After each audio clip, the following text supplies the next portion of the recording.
केसरिया से मन जोगी हुआ रे, दिल झूमे देखो मतवारा हुआ रे, केसरिया से मन जोगी हुआ। हर पल मनाओ केसरी त्योहार।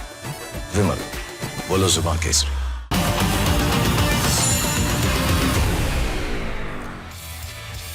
नमस्कार, स्वागत है आपका। रिपब्लिक भारत देख रहे हैं आप। मैं हूं अमृत तिवारी। रात के 10 बज चुके हैं और वक्त हो चला है ये खबर आपने देखी क्या। और आज सबसे पहले बात करेंगे बंगाल में बनने जा रही बाबरी मस्जिद की। इस मस्जिद के शिलान्यास के बाद से ही बवाल थमने का नाम नहीं ले रहा। ताजा विवाद उत्तर प्रदेश की राजधानी लखनऊ से सामने आया। लखनऊ में बंगाल वाली बाबरी के खिलाफ पोस्टर लगे नजर आए।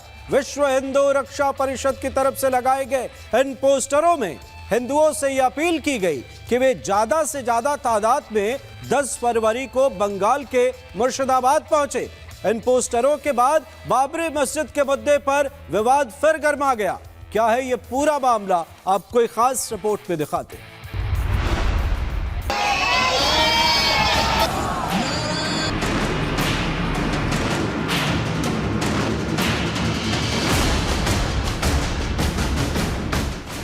बाबरी मस्जिद, ये नाम इतिहास में जब भी लिया गया इसका विवादों से नाता बना ही रहा। फिर चाहे वो सदियों पहले राम जन्मभूमि पर बनाई गई बाबरी मस्जिद हो या फिर बंगाल की वो मस्जिद जो अब तक बनी भी नहीं। बंगाल के मुर्शिदाबाद में बनने जा रही बाबरी मस्जिद का विरोध थमने का नाम ही नहीं ले रहा। इस बार विरोध की तस्वीरें यूपी की राजधानी लखनऊ से सामने आई। लखनऊ में बंगाल वाली बाबरी के विरोध विश्व हिंदू रक्षा परिषद नाम के हिंदूवादी संगठन की तरफ से कुछ पोस्टर लगाए गए। इन पोस्टरों में बंगाल की बाबरी को गिराने की चेतावनी दी गई। पोस्टरों में साफ तौर पर लिखा गया कि हुमायूं हम आएंगे, बाबरी फिर से गिराएंगे। लखनऊ के हजरतगंज चौराहे पर विश्व हिंदू रक्षा परिषद की तरफ से एक बड़ा सा पोस्टर लगाया गया है और पोस्टर में खास तौर पर लिखा गया है कि हुमायूं हम आएंगे, बाबरी फिर से गिराएंगे, बटोगे तो कटोगे। इसमें ममता बनर्जी और दूसरे लोगों की तस्वीर लगाई गई है और साथ ही साथ ये भी लिखा गया है कि हिंदुओं की विरोधी सरकार में इस बार होगा मुर्शिदाबाद में नई बाबरी का आर पार। और ये पोस्टर जो है वो लगाया है गोपाल राय ने, जो अंतर्राष्ट्रीय अध्यक्ष विश्व हिंदू रक्षा परिषद के हैं। और यहाँ पर साफ तौर पर लिखा गया है कि चलो मुर्शिदाबाद 10 फरवरी को, यानी 10 फरवरी को मुर्शिदाबाद पश्चिम बंगाल जाने का ऐलान किया गया है। और साथ ही साथ हुमायूं हम आएंगे, बाबरी फिर से गिराएंगे, इस तरीके का पोस्टर लगाया गया है। काफ़ी बड़ा पोस्टर शहर के बीचों बीच सबसे व्यस्ततम चौराहों में से एक हजरतगंज चौराहे पर यह लगाया गया है। ये पोस्टर अपने आप में हुमायूं कबीर के लिए किसी चेतावनी से कम नहीं। इस पोस्टर पर हुमायूं कबीर को मुस्लिम आक्रांता की तरह दिखाया गया। उनके सिर पर औरंगजेब और बाबर जैसे मुस्लिम शासकों से मिलता जुलता ताज दिखा। इसके अलावा पोस्टर में ममता बनर्जी की फोटो भी लगी नजर आई। विश्व हिंदू रक्षा परिषद के अध्यक्ष के मुताबिक ममता बनर्जी ने हिंदू विरोधी ताकतों को बंगाल में पनाह देने का काम किया और उन्हीं की सरपरस्ती में बंगाल में हिंदू विरोधी लोग ताकतवर बने। इस पोस्टर के जरिए देश भर के सनातनियों से 10 फरवरी तक बंगाल के मुर्शिदाबाद पहुंचने की अपील भी की गई। जितने सनातनी भाई हैं देश में, आज वहां पर हम सभी लोग तैयारी कर लें कि हम लोग 10 तारीख को निकलें और वहां 11 तारीख को सुबह उसका प्रदर्शन करें। और साथ में अगर स्थिति अगर वो आएगी तो हम लोग कब्र भी खोदने का काम करेंगे हुमायूं कबीर की। और सबसे बड़ी चीज ये है कि वहां के मुख्यमंत्री जो हिंदुओं की विरोधी सरकार चल रही है उसको भी उखाड़ फेंकना है, क्योंकि आज हमारे हिंदू नहीं है, सनातन नहीं है, तो हमारा देश भी नहीं है। विश्व हिंदू रक्षा परिषद के अध्यक्ष ने 2 टूक चेतावनी दी कि वो बंगाल के मुर्शिदाबाद में बाबरी मस्जिद नहीं बनने देंगे।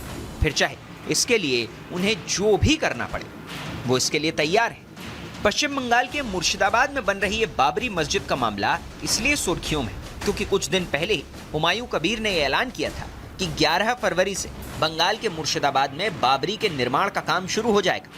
उनके मुताबिक इस कार्यक्रम के लिए वहां देश भर से मुस्लिम स्कॉलर्स को बुलाया जाएगा। वहां एक भव्य कार्यक्रम होगा और फिर बाबरी मस्जिद बनाने के काम की शुरुआत होगी।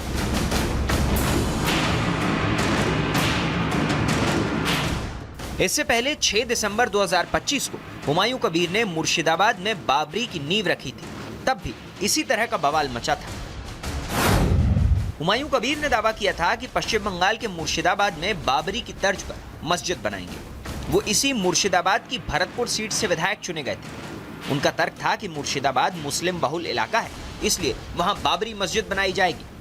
कबीर के मुताबिक एक बड़े कॉम्प्लेक्स में मस्जिद के अलावा इस्लामिक अस्पताल, मेडिकल कॉलेज और शिक्षण संस्थान भी शामिल होंगे। हालांकि उनके इस ऐलान के बाद उन्हें ममता बनर्जी की पार्टी टीएमसी ने निष्कासित कर दिया था और फिर उन्होंने अपनी पार्टी जनता उन्नयन पार्टी बनाई और बंगाल के चुनाव में उतरने का ऐलान कर दिया था। यानी बात साफ है कि हुमायूं कबीर मुस्लिम वोटों को कैश करने के लिए बाबरी वाले दांव को तब तक चलने की तैयारी में है जब तक उसे पूरी तरह निचोड़ न लिया जाए। बंगाल में कुछ महीनों बाद चुनाव है, ऐसे में मुर्शिदाबाद में बाबरी मस्जिद का काम शुरू करवाकर हुमायूं कबीर मुस्लिम वोटरों का भरोसा जीतने की कोशिश में है। तो वहीं बीजेपी अपनी हिंदूवादी पिच पर फ्रंट फुट पर खेल रही है। उसका आरोप है कि हुमायूं कबीर को ममता बनर्जी ने ही आगे किया ताकि ममता को हिंदुओं के वोट मिल सके। लेकिन ममता बनर्जी के लिए समस्या ये है कि अगर हुमायूं कबीर ने पकड़ बना ली तो उनके हाथ से वो मुस्लिम वोट भी जा सकते हैं जो बंगाल में उनकी सरकार बनाने में अहम भूमिका निभाते रहे हैं। यानी बंगाल के चुनाव में बाबरी का ये फैक्टर बेहद अहम रहने वाला है और इसीलिए इस पर विवाद थमने का नाम नहीं ले रहा। Bureau report, Republic Bharat. तो देखिए, उत्तर प्रदेश में बाबरी का मुद्दा जोरों पर है, वोट बैंक का सवाल जो है, लेकिन यूपी की सियासत में इन दिनों सिर्फ वोट बैंक की बात नहीं हो रही बल्कि सनातनी युगों की बात हो रही है। अखिलेश यूपी में एसआईआर के बहाने बीजेपी को घेर कर पीडीए की सियासत को धार दे रहे, तो वही त्रेता युग और द्वापर युग का जिक्र कर बीजेपी की पिच पर उतरकर चुनावी वैतरनी पार करना चाहते हैं। आखिर क्या है अखिलेश का 2027 का चुनावी एजेंडा, एक खास रिपोर्ट में आपको दिखाते हैं।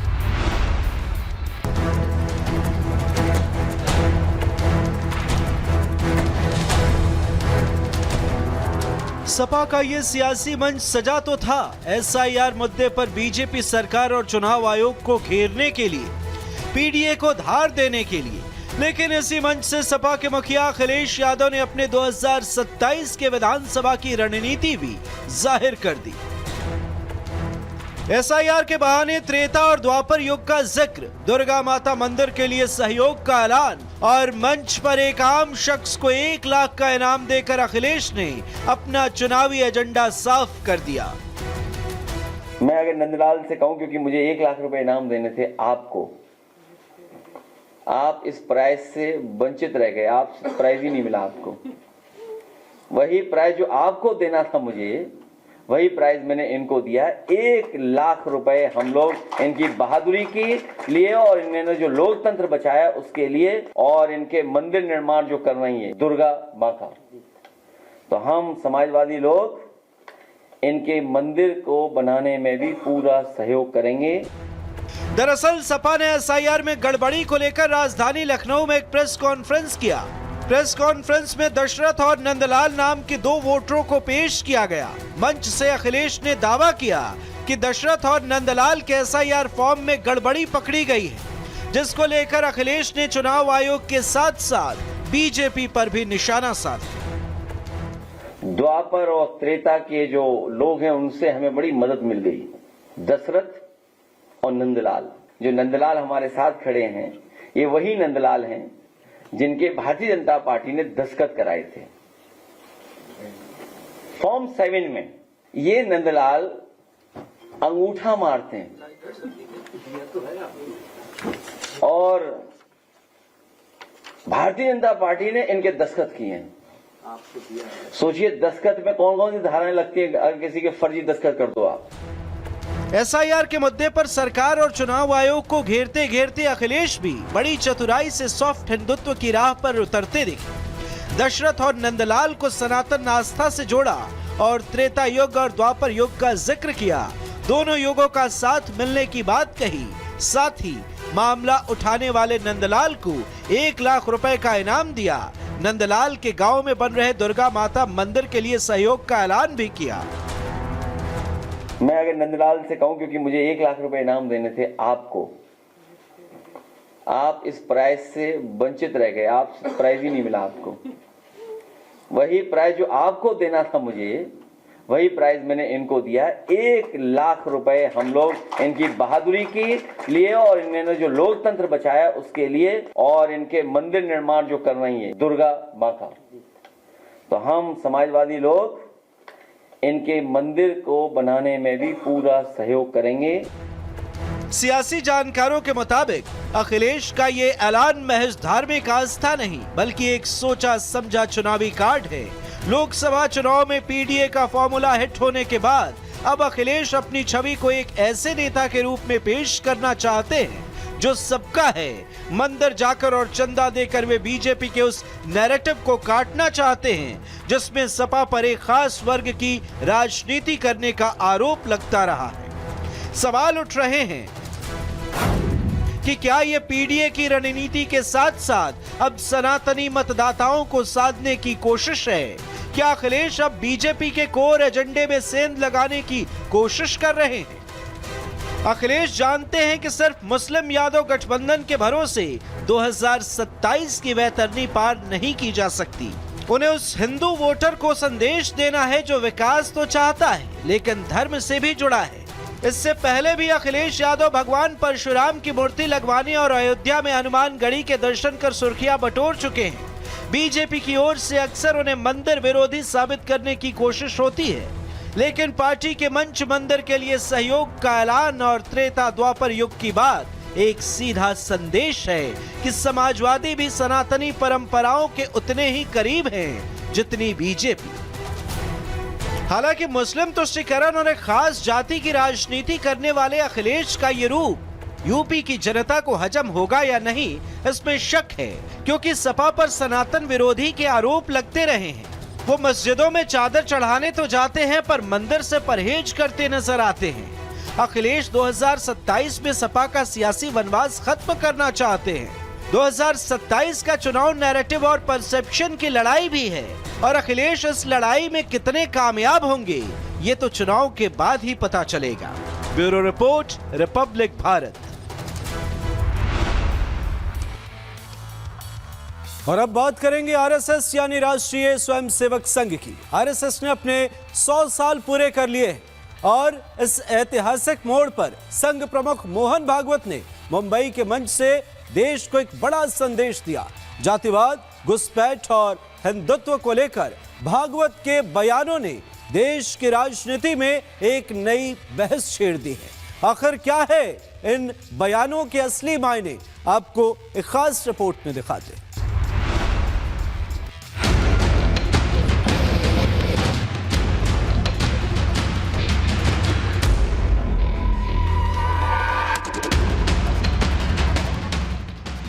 मुंबई के वर्ली से एक ऐसी गूंज उठी है जो देश के राजनीति और सामाजिक ताने बाने पर गहरा असर डालेगी।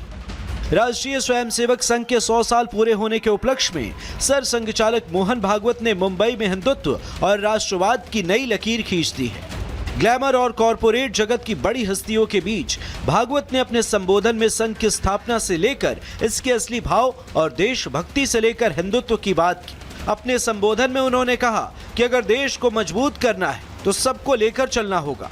किसी के साथ हीन भावना रखकर आगे नहीं बढ़ा जा सकता है। लेकिन एक समाज के नाते हम लोग एक समाज है क्या?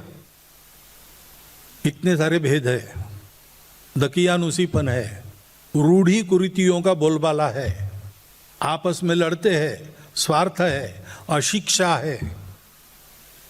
इन सबसे उबार कर अपने समाज को एक स्वस्थ समाज के नाते जब तक खड़ा नहीं करते तब तक अंग्रेजों से लड़ने की कुव्वत ही नहीं होगी हमारी।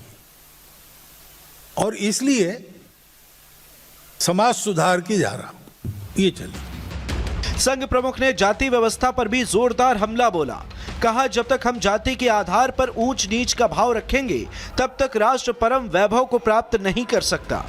भागवत ने कहा कि वे हिंदू समाज को एक इकाई के रूप में देखते हैं, न कि अलग अलग जातियों के समूह के रूप में। भागवत ने दो टूक कहा कि संघ का प्रमुख किसी भी जाति का हो सकता है। साफ है, संघ अब हिंदू एकता के लिए जाति की दीवारों को पूरी तरह गिराने के मिशन पर है। संघ का सरसंघ चालक कौन बने? तो कोई ब्राह्मण संघ का सरसंघ चालक नहीं बन सकता, कोई क्षत्रिय वैश्य शूद्र नहीं बन सकता, जो हिंदू है वही बनेगा। सरसंघ चालक वो SC ST है तो भी बन सकता है और कुछ है तो भी बन सकता है, ये देख के हम हमारे यहाँ कार्यकर्ता नियुक्त नहीं होते, क्योंकि हमारे यहाँ इतना प्रोपोर्शनल ऐसा नहीं है। जो काम करेगा वो होगा। भागवत ने घुसपैठियों की पहचान के लिए भाषा को हथियार बनाया और लोगों से सतर्क रहने को कहा। घुसपैठ का मुद्दा उठाकर भागवत ने साफ कर दिया है कि आने वाले दिनों में सुरक्षा और डेमोग्राफी को लेकर संघ का रुख और भी सख्त होने वाला है। संघ का मानना है कि यदि किसी क्षेत्र में मूल आबादी का अनुपात बदलता है तो वहां की संस्कृति, भाषा और अखंडता पर खतरा मंडराने लगता है। भागवत का घुसपैठ पर बयान असम और पश्चिम बंगाल जैसे सीमावर्ती राज्यों की संवेदनशीलता की ओर इशारा करता है। अब घुसपैठ के मामले में सरकार को बहुत कुछ करना है। डिटेक्ट और डिपोर्ट ये उनको करना है। अब तक होता नहीं था, अब थोड़ा थोड़ा शुरू हुआ है, धीरे धीरे बढ़ेगा। सेंसस होगा या SIR हो रहा है। हम लोग एक बात कर सकते, डिटेक्शन का काम हम कर सकते। जो आते हैं उनकी भाषा से ध्यान में आता है, हम उनको डिटेक्ट करें। संघ पर सवाल उठाने वालों पर भागवत ने कहा कि अगर संघ को जानना है तो अनुभव लेना होगा, अंदर से देखना होगा। संघ का काम संघ के लिए नहीं, पूरे देश के लिए है, भारतवर्ष के लिए है। संघ को देखना है तो संघ की शाखा देखिए, संघ के कार्यकर्ता देखिए, उन कार्यकर्ताओं के घर परिवार देखिए, तो आपको संघ का फील आएगा। जातिवाद और घुसपैठ का मुद्दा उठाकर भागवत ने साफ कर दिया है कि संघ अब समाज के हर कोने तक पहुंचना चाहता है। संघ प्रमुख का बयान बताता है कि 100 साल के सफर के बाद RSS अब खुद को बदलने और देश को बदलने की नई रफ्तार पकड़ चुका है। Bureau report, Republic Bharat. संघ के इस सफर में तमाम मशहूर हस्तियां पहुंची। सबसे ज्यादा ध्यान खींचा बॉलीवुड के सितारों ने। सलमान खान से लेकर विकी कौशल तक सबने संघ के इस ऐतिहासिक कार्यक्रम में अपनी मौजूदगी दर्ज कराई। इसमें एक बहुत बड़ा मैसेज छिपा है। क्या है वो मैसेज, हमारी इस खास रिपोर्ट के जरिए समझिए।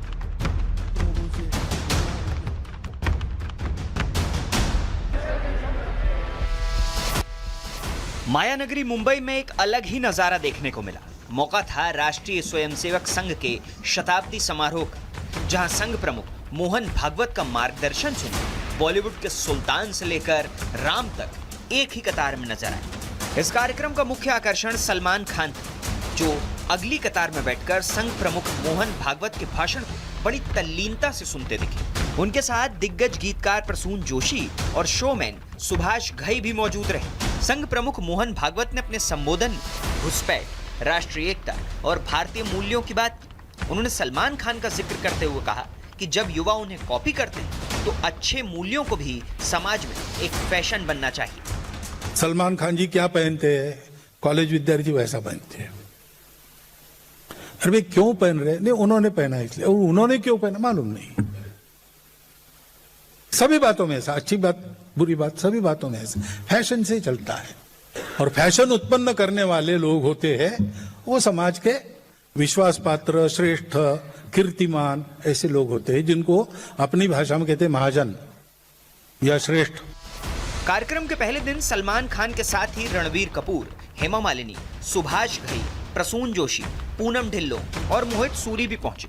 कार्यक्रम के दूसरे दिन यानी रविवार को अक्षय कुमार, करण जौहर, रवीना टंडन और विकी कौशल समेत कई और सितारे शामिल हुए। सभी फिल्मी सितारों ने संघ और संघ प्रमुख के भाषण पर अपनी राय भी रखी। आज मुझे मोहन जी की बातें सुनने का मौका मिला। पहली बार उन्हें आमने सामने देखा है और उनकी बातें सुनी है और बहुत प्रभावित फील कर रहा हूँ। बहुत ही प्रैक्टिकल बातें, बहुत ही सेंसिबल बातें थी और बहुत विषय के बारे में बातें थी और सभी को जानकर बहुत अच्छा लगा कि जो विचारधारा है और जिस तरीके से दृढ़ संकल्प लिया है उन्होंने, देश की सेवा में जो काम किया है उन्होंने और लोगों को उन्होंने एकाग्रित किया है, इस सोच के साथ के जनहित के लिए और राष्ट्र हित के लिए निस्वार्थ भाव के साथ, उसकी मैं बहुत बहुत फैन हूँ।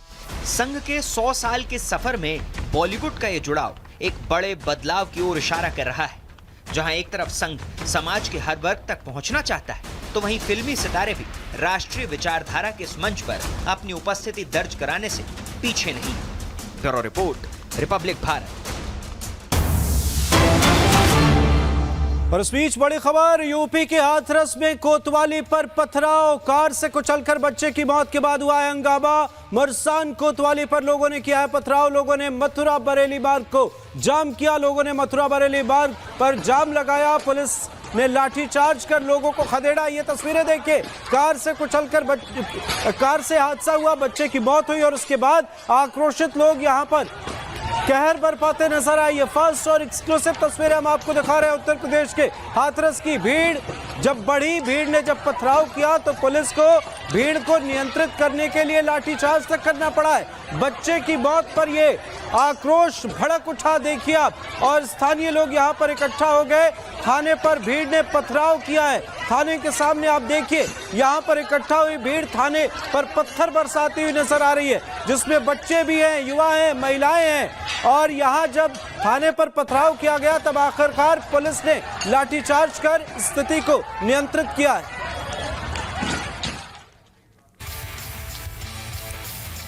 असम की राजनीति में आज भूचाल आ गया है। मुख्यमंत्री हिमंता बिस्वा शर्मा ने कांग्रेस सांसद गौरव गोगोई पर ऐसे आरोप लगाए हैं जिसने देश की सुरक्षा एजेंसियों के कान खड़े कर दिए हैं। आरोप है गुप्त पाकिस्तान दौरा, ISI कनेक्शन और विदेशी फंडिंग का। दूसरी तरफ गोगोई से C ग्रेड फिल्म की स्क्रिप्ट बता रहे हैं। क्या है इस हाई प्रोफाइल विवाद की पूरी हकीकत, देखिए हमारी ये खास रिपोर्ट।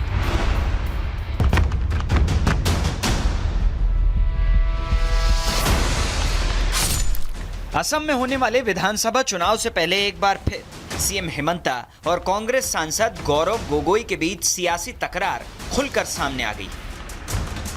हिमंता बिस्वा शर्मा और गौरव गोगोई के बीच का विवाद इस समय असम की राजनीति का सबसे हॉट टॉपिक है। 8 फरवरी 2026 को मुख्यमंत्री हिमंता बिस्वा शर्मा की प्रेस कॉन्फ्रेंस के बाद ये विवाद अब व्यक्तिगत लड़ाई से ऊपर उठकर राष्ट्रीय सुरक्षा का मुद्दा बन गया है। असम की राजनीति में पहले भी कई विवाद हैं, लेकिन पाकिस्तान लिंक और जमीन घोटाले के इन दो तरफा आरोपों ने सियासी मर्यादा की सारी सीमाएं लांघ दी। हिमंता बिस्वा शर्मा ने फाइलें खोलकर गोगोई परिवार को कटघरे में खड़ा कर दिया है। सीएम हिमंता ने प्रेस कॉन्फ्रेंस कर गौरव गोगोई और उनकी पत्नी एलिजाबेथ पर गंभीर आरोप लगाए हैं। सीएम हिमंता के मुताबिक एलिजाबेथ ने आईबी सूत्रों के क्लाइमेट एक्शन के बारे में जानकारी इकट्ठा की। गौरव गोगोई ने चुनावी हलफनामे में पत्नी के पाकिस्तानी बैंक खाते के बारे में नहीं बताया। गोगोई की पत्नी एलिजाबेथ को पेमेंट करने के लिए FCRA नियमों को दरकिनार किया गया। भारतीय फर्म में काम करते हुए एलिजाबेथ 6 बार इस्लामाबाद गई। दूसरे NGO में शामिल होने के बाद 3 बार पाकिस्तान का दौरा किया। एलिजाबेथ सिर्फ अटारी बॉर्डर से पाकिस्तान जाती थी, कभी भी फ्लाइट से नहीं गई। गौरव अपनी शादी से पहले दिसंबर 2013 में चुपके से पाकिस्तान गए थे। उस समय वो असम के CM के आवास में रह रहे थे। गौरव को 2013 में इस्लामाबाद और कराची जाने की इजाजत दी गई। हालांकि वीजा सिर्फ लाहौर के लिए जारी किया गया था। कांग्रेस सांसद की यात्रा के बारे में असम पुलिस को कोई जानकारी नहीं दी गई थी। पाकिस्तान में 10 दिन रहने के दौरान गौरव डिजिटली साइलेंट थे। इस बीच उन्होंने वहां किसी तरह की ट्रेनिंग ली होगी। पाकिस्तान से लौटकर गोगोई ने संसद में रक्षा उपकरणों और परमाणु संयंत्रों पर सवाल पूछे थे। गौरव और उनकी पत्नी एलिजाबेथ पाकिस्तानी एजेंट अली तौकीर शेख के बहुत करीबी हैं। एक पाकिस्तानी फर्म ने गौरव की पत्नी को नौकरी दी, फिर उन्हें भारत ट्रांसफर कर दिया। एलिजाबेथ भारत से जुड़ी कई जानकारियां इकट्ठा करती थी और पाकिस्तानी नागरिक अली शेख को रिपोर्ट देती थी। अली तौकीर शेख एलिजाबेथ को इस काम के लिए सैलरी देता था।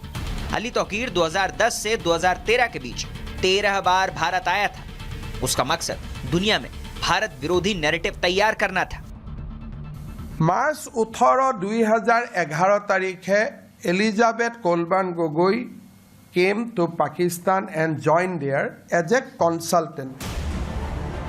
सीएम हिमंता ने कहा कि असम के एक संसद के पाकिस्तान से संबंध हो, ये कोई सम्मान की बात नहीं, ये दुख की बात होती है। गौरव गोगोई के कथित पाकिस्तान संबंध वाले मामले को अब गृह मंत्रालय को सौंपा जाएगा। इस मामले में 3 मुख्य लोग शामिल हैं। सांसद गौरव गोगोई, उनकी ब्रिटिश पत्नी एलिजाबेथ कोलबर्न और पाकिस्तानी नागरिक Ali Tauqeer Sheikh.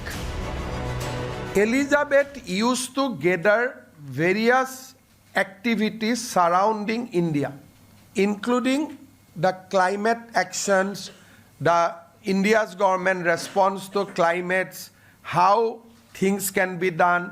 So she used to give reports to the Pakistan, to Ali Tauqir. हालांकि इस पूरे विवाद पर कांग्रेस सांसद गौरव गोगोई पहले ही सीएम हेमंता के आरोपों को निराधार बता चुके हैं, लेकिन सीएम हेमंता की प्रेस कॉन्फ्रेंस के बाद बौखलाए गौरव गोगोई ने सीएम पर जोरदार पलटवार किया। उन पर 4000 एकड़ जमीन घोटाले का आरोप लगा दिया। गोगोई ने कहा कि हेमंता बिस्वा शर्मा ने मीडिया के सामने मंच पर खुद को शर्मिंदा किया। असम में कोई उनकी बातों को गंभीरता से नहीं लेता। असम कांग्रेस अध्यक्ष ने सवाल उठाया कि हेमंता परिवार ने कथित तौर पर पूरे असम में 4000 एकड़ जमीन कैसे हासिल की। उन्होंने कहा कि राज्य में भविष्य की कांग्रेस सरकार ऐसी जमीनों को गरीबों में बांट देगी। आपको बता दें कि 10 फरवरी 2025 को असम के कई मीडिया पोर्टल ने एक खबरें छापी कि गौरव गोगोई की ब्रिटिश मूल की पत्नी एलिजाबेथ कोलबर्न के पाकिस्तान की ISI और जॉर्ज सोरोस के ओपन सोसाइटी फाउंडेशन से संबंध है। 12 फरवरी 2025 को सीएम हेमंता ने भी इस विवाद में एक्स पोस्ट के जरिए एंट्री ली।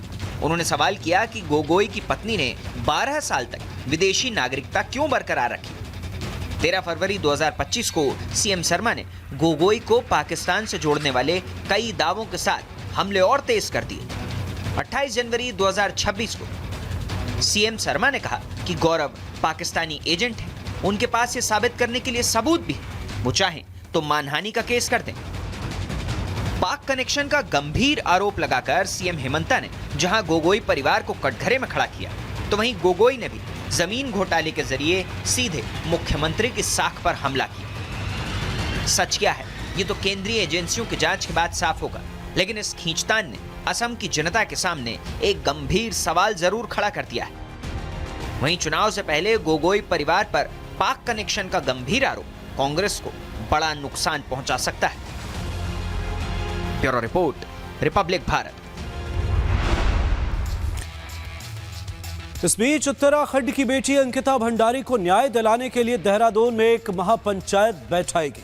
अंकिता भंडारी केस में वीआईपी गुनहगार को बचाए जाने का आरोप लगाते हुए आम लोगों ने जमकर विरोध प्रदर्शन किया।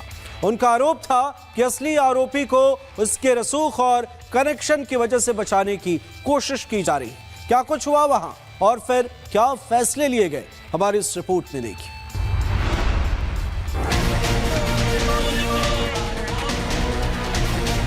जो कंप्लेनेंट है उसकी लोकस टेंडाई को लेकर के गंभीर सवाल है। सीबीआई जांच के साथ साथ पूर्व न्यायाधीश की कमेटी बननी चाहिए, 5 सदस्यीय कमेटी बने। ये तस्वीरें देहरादून की हैं, जहां उत्तराखंड की बेटी अंकिता भंडारी को न्याय दिलाने के लिए सैकड़ों लोग सड़कों पर उतरे।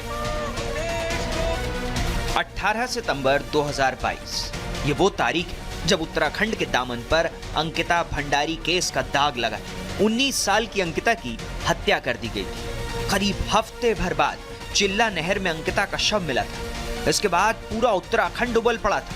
बवाल हुआ, एक्शन हुआ, लेकिन एक सवाल जो तब से आज तक बरकरार है वो ये कि वो वीआईपी कौन था जिसका जिक्र अंकिता ने मौत से ठीक पहले किया था। क्या ये वही वीआईपी है जिसे बचाया जा रहा है? 2022 से 2026 आ गया, लेकिन उस वीआईपी का पता नहीं चल पाया। अंकिता के माता पिता का आरोप है कि इसी वीआईपी को बचाने का काम किया जा रहा है और उनके मुताबिक वही असली गुनहगार है। इस मामले में सीबीआई जांच कराई गई, लेकिन परिवार का मानना है कि वो नाकाफी थी। यही वजह रही कि इतने दिनों तक ये गुस्सा सुलगता रहा और अब देहरादून में महापंचायत बुलाई गई। इस महापंचायत में राज्य के पूर्व सीएम हरीश रावत भी पहुंचे। उन्होंने दो टूक कह दिया कि अंकिता का परिवार सरकार की कराई सीबीआई जांच से संतुष्ट नहीं है। में जो कंप्लेनेंट है उसकी लोकस टेंडाई को लेकर के गंभीर सवाल है और सबसे बड़ी बात यह है कि सुप्रीम कोर्ट की देखरेख में नहीं है। इस महापंचायत में अंकिता भंडारी के परिवार का साथ देने के लिए राज्य के अलग अलग हिस्सों से सैकड़ों लोग पहुंचे। भारी नारेबाजी के बीच महापंचायत में 5 प्रस्ताव पास किए गए।